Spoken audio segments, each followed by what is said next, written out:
No eks see viib selle sama eelmise jutu juurde ju tagasi seal, mõtled, igaüks tuleb oma ühiskonnas, mina tulen sellest Vene ühiskonnast kaasas teadmisega, et mis sulle räägitakse, on vale, olles ise sattunud selle alla, et kui sa midagi muud moodi mõtled, et see saab karistatud ja tagakiusatud, et siis ma võtan selle kaasa ja ütlen, mina olen veendunud sõnavabaduse pooldaja ja ei toeta sellist lähenemist, et need inimestel üldse panna suu kinni ja keelata mingite mõtete üle üldse arutamast, et see on üldse keelatud, et on tabud on igal pool, et sa ei tohi neid tabusid lauale võtta. Et niimoodi see ühiskond kapseldub ära lõpuks ja lõpuks tekib mingi tagasikäik kuskil, et mina seda ei poolda ja pigem ikkagi tahaks loota mõistuse piires, inimesed suudavad mõelda ja kui keegi tahab ikkagi mingisuguse asjaga kaasa minna, jah, et siin on küsimus, et milleni see siis viib nüüd, eks ole.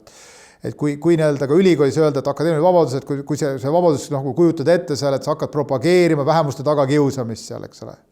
Et kuulge jah, et minge pekske venelasi, minge pekske mustanahalisi, eks ole, juute, et need on kõiges süüdi, siis kuskil on piir, eks ole, et mingil hetkel me ei tohi lasta sellist mõjutamist, mis viib vägivallani või vihkamiseni, eks ole. Seal on piir minu jaoks ka vahel, eks ole.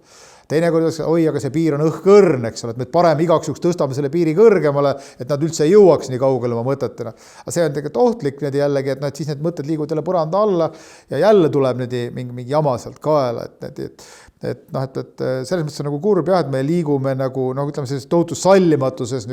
pigem sallimatuse poole jah, et me ikkagi ei taha üldse kuulda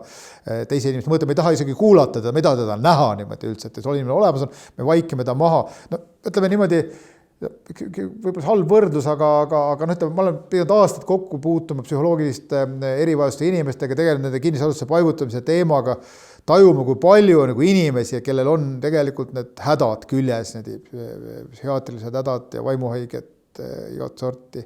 Vene oli lihtne põhimõte, eks ole, et me võtsime kokku ja koristasime nad ära kõik, eks ole, jalust, et kellega väike kahtlus oli kinni ja silma alt ära, eks ole. Nüüd täna me üritame mõelda, et kuule,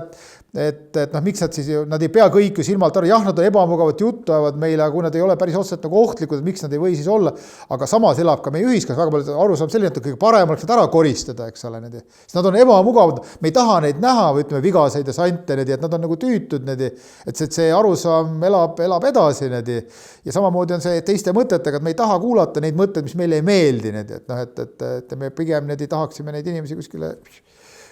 kõrvale saata, ja meile ei meeldi teised inimesed tihtipeale üldse, et mulle meeldib see, et vaata, meil on olemas see suurepärane portaal nagu Lugeja kiri, kus on vahel väga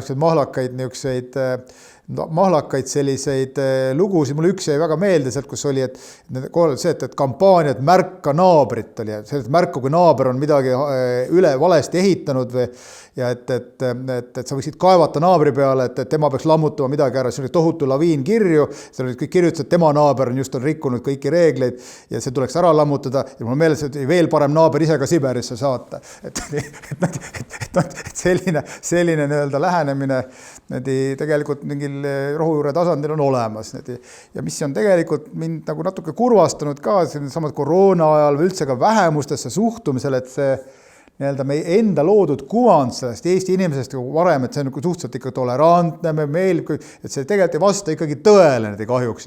Et ei ole see Eesti inimene nii tolerantne ikkagi midagi ei erineda idaeurooplastest eriti millestki poolest, et